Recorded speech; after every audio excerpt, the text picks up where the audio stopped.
Bonjour à tous, bienvenue dans l'interview. Notre invité aujourd'hui est Zakia Khattabi. Bonjour. Bonjour. Rentrée politique, vous l'abordez dans quel état d'esprit? Plutôt sereine. Sereine. Oui, Bien, on va voir si cette sérénité, vous la gardez en regardant le baromètre du soir et d'RTL. Défi qui grimpe de plus de 9% dans les intentions de vote. Écolo à même pas 2%. Alors, par rapport à ça, on va vous donner trois possibilités de réaction. Petit A, c'est trop injuste. Petit B, refuser d'entrer dans une majorité, c'était une erreur. Et puis petit C, tant qu'on devance le PS, ça va. Alors sincèrement, aucune des trois ne me convient. Ah oui, il faut choisir. Voilà, oui, non, mais c'est trop. Non, aucune des trois vraiment ne convient. Je pense que la question de monter en majorité, on ne l'a jamais éludée. Alors vous le savez, la crise dans laquelle on se trouve toujours, elle a été provoquée sur base des enjeux de la gouvernance. Et comme pour chaque crise, les écologistes essayent de faire une opportunité. C'est ce qu'on a fait là. Puisque M. Ludgen a débranché la prise sur ces enjeux de mauvaise gouvernance, c'est vrai, on y a vu une opportunité d'enfin faire bouger les lignes. Parce que jusqu'au 19 juin, et malgré Publifin, malgré le Kazakh-Gate et malgré le SAMU social, nous n'arrivions pas à convaincre les autres de faire bouger les lignes en matière de gouvernance. Et là, l'opportunité était trop belle pour en faire une exigence, c'est vrai, c'était une exigence pour entrer en discussion. Alors, force a été de constater que ni le MR ni les CDH ne voulaient de changement de système, mais juste un changement de casting. Et il ne nous semblait pas possible d'envisager un nouveau projet politique sur un terreau politique qui, lui, n'était pas assaini. Alors, la gouvernance, Défi a vraiment pris à bras-le-corps, on l'a entendu tout l'été.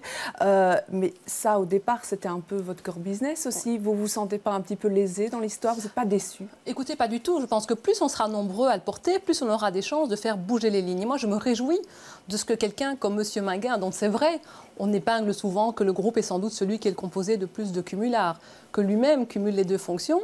Et c'est celui qui, me semble-t-il, a la reconversion la plus honnête, la plus sincère. Et donc, ça fait déjà deux formations politiques qui, avec une même force, aujourd'hui, portent ces combats-là. Vous découvrez une proximité, plus de points communs avec Défi? Mais écoutez, vous ne pouvez que constater que M. Minguin a été sans doute le seul à prendre et à accepter d'emblée nos 18 propositions. Et donc oui, sur cette base-là, nous portons aujourd'hui en matière de gouvernance à Bruxelles sans doute le projet le plus ambitieux. Et là, vous n'avez pas de regret maintenant de rester au balcon en termes de stratégie pour Écolo? Pas du tout. Donc nous n'avons jamais été au balcon. Nous avons été à la manœuvre en matière de gouvernance. Aucun parti politique n'y a échappé. Tous l'ont évoqué dans leur bureau politique. Et puis pour la suite aussi, hier par exemple au Parlement wallon, un texte a été voté qui vise à ce qu'on atteigne la parité dans les exécutifs. C'est un texte des écologistes.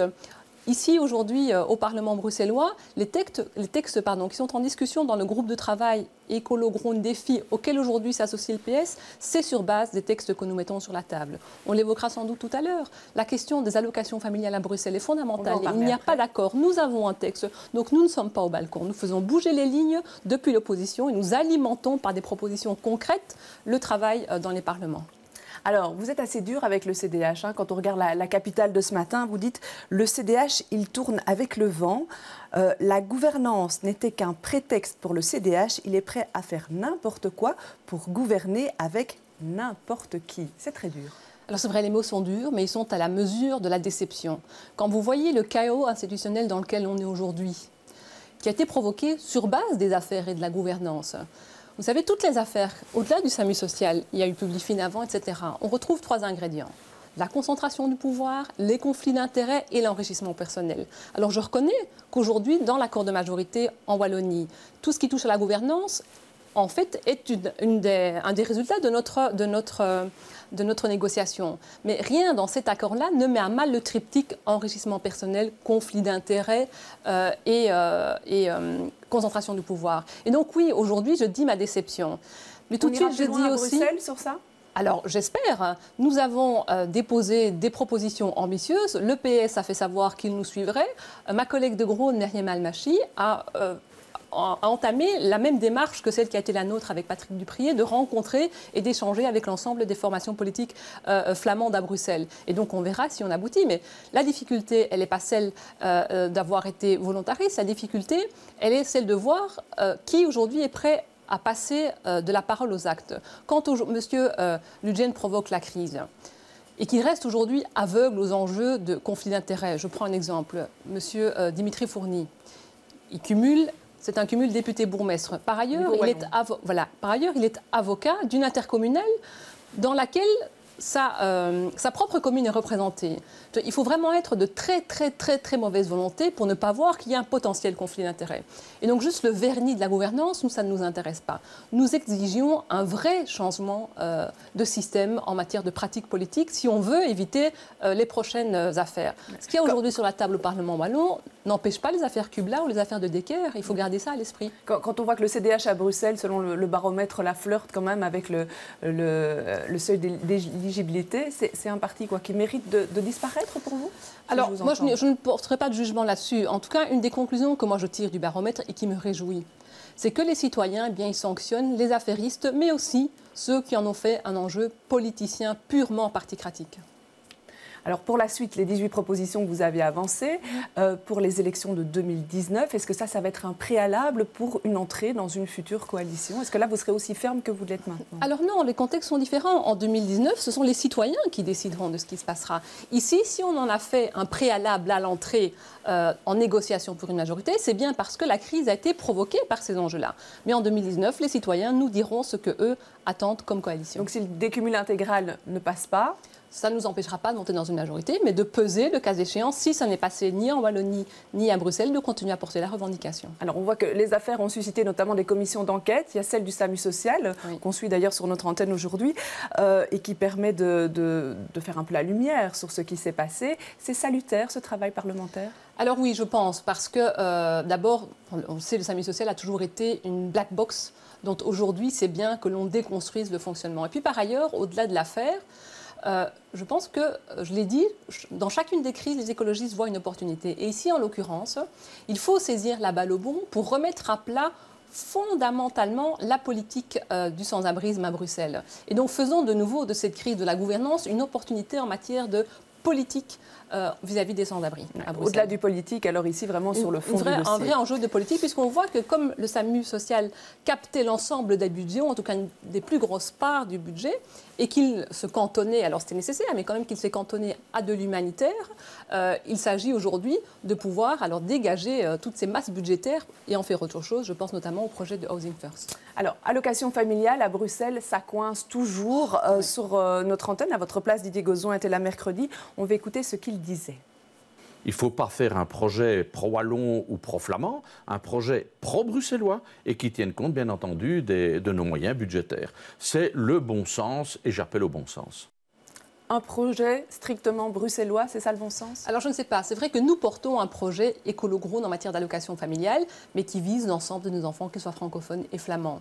Et donc notre ambition, Groen du côté flamand ou les écologistes du côté wallon, portent la même ambition que nous en matière d'allocation familiale, à savoir garantir l'égalité de traitement entre nos enfants.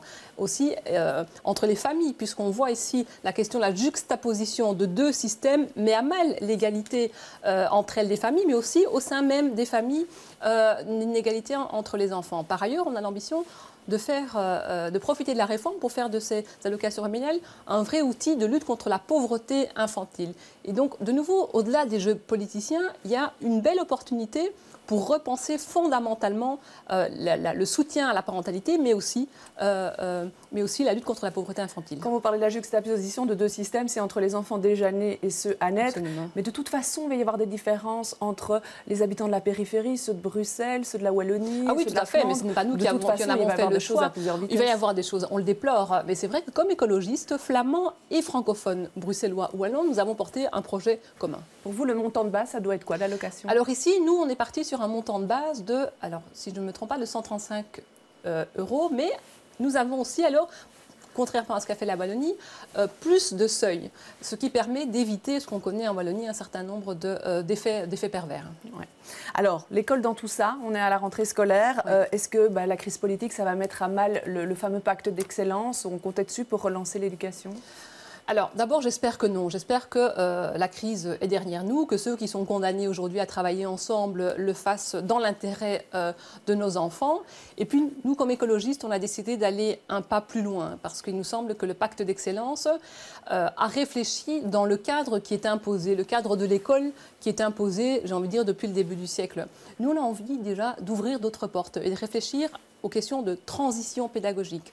Nous avons aussi une préoccupation qui peut paraître loin de la pédagogie autour du mobilier et de l'immobilier. Comment, par exemple, réduire le bruit dans nos écoles? Comment aménager les écoles de telle sorte que les enfants puissent circuler librement et s'accaparer l'espace et apprendre à circuler dans un espace sûr? Comment aussi accompagner nos enfants dans un parcours de réussite? Du point de vue de la pédagogie, moi je n'ai rien vu dans le pacte d'excellence. Donc il n'est pas assez complet, c'est une espèce de gros mastodonte, voilà. pas encore assez complet. Mais c'est-à-dire, il nous semble que l'enjeu de l'enfant et l'intérêt de l'enfant n'a pas été au cœur des préoccupations. Ce qui a été au cœur des préoccupations, c'est l'institution école, c'est l'institution Fédération Wallonie-Bruxelles, et nous nous préoccupons de nos enfants. Et donc nous sommes dans un chantier, vous avez reçu Barbara Tract récemment, et donc d'ici la fin de l'année, il y aura un gros événement autour de la transition pédagogique, autour aussi de la fin de la concurrence entre nos écoles pour favoriser plutôt la collaboration. C'est aussi sur l'enjeu, je disais, du mobilier et de l'immobilier, alors qu'on est dans le pacte d'excellence. Alors pour vous, ce n'est pas une priorité? Alors si, c'en est une, parce que jusqu'à aujourd'hui, c'est le seul dispositif qu'on a mis en œuvre pour démocratiser les inscriptions, donc pour permettre aux enfants... Il y a une évaluation qui est sur la table et je pense que c'est sur cette base-là qu'il va falloir l'améliorer. Mais il faut aller plus loin. Une fois que les enfants sont bien inscrits, qu'est-ce qui a été mis sur la table pour accompagner tous ces enfants dans un parcours de réussite? C'est ça notre préoccupation. Alors, un tout petit mot. Aujourd'hui, gros examen pour les étudiants en médecine, examen d'entrée au ESL. On l'a vu dans le reportage. Vous êtes toujours opposé à ce projet? Alors, nous sommes pour l'abrogation des quotas INAMI qui sont... En fait, qui font qu'on organise un examen d'entrée. Voilà, c'est ça. Voilà, c'est la poule et l'œuf. Mais en effet, la question de l'examen et des quotas organise en fait la pénurie de médecine. On le sait de plus en plus. Nous sommes suivis dans cette réflexion-là de plus en plus. On voit des rapports sur la table qui montrent la pénurie de médecins. Et donc, le quota et l'examen qui y est lié organisent en fait la pénurie plutôt que d'y répondre. Et donc, nous prenons la fin. La solution. Oui, mais ce n'est pas le fédéral tout seul. On voit bien qu'il y a une imbrication et qu'il est temps que la fédération et le niveau fédéral réfléchissent sérieusement à l'intérêt des patients. Parce qu'aujourd'hui, l'organisation est telle qu'il y a une profonde inégalité entre les régions, mais entre les patients également en termes d'accessibilité et d'offre de soins. Eh bien, on parlera de cette thématique dans notre émission M ce soir, justement par rapport à la situation des médecins. Je vous remercie d'être venu sur ce plateau. Je vous remercie de nous avoir suivis. Le prochain rendez-vous politique, eh bien, ce sera demain dans Les Experts avec Hamza Fassifiri et Caroline Désir. Bon week-end à tous.